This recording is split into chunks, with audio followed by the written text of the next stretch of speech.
And then the last thing is, do you actually get what you should be getting in a feed bag? So it's all very well and good for Prydes to put on the back of their biomere cubes that this is the nutrients that are in the biomere cubes.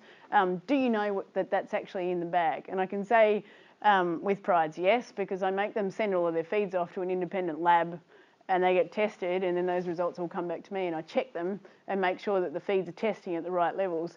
It's not always the case though. So this is a feed specification for a feed. It was actually a company down in Victoria, I won't name them, but I'd formulated that feed. So it was a nice feed on the formulation. So on the label, it looked like a really nice feed. They had me check their formulations a couple of years later, and I don't know why, but someone had changed the recipes in the mill, and the way they were making it meant that instead of 10 grams per kilogram of calcium, it had 18. Instead of 59 milligrams of copper, it had only 20. So you're getting really short-changed on trace minerals like copper. Zinc was the same, had about a third of the amount of zinc. It had half the selenium it should have had. The iron level was interesting. It should have had around 313 milligrams just from natural iron sources, maybe a bit of iron from the premix. I can't remember what they were putting in. They might have been putting bentonite or something in, but the iron was 1,300 milligrams per kilogram. So it's just a little bit different to what the label had on it.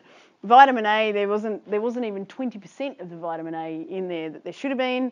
And vitamin E, they were skimping on as well, and same with the B vitamins. So you can't just trust that because a feed bag has a good specification on it, that's actually what you're buying in the feed bag.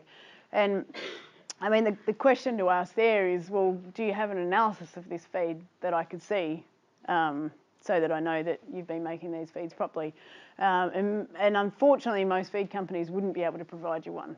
And if you want to check on your feeds, you can also always send them off to a lab and check them, or you can ask the feed company to provide them. So if you ask Prydes, they would have analyses on all of their pellets and cubes that they would happily show you if you wanted to see them.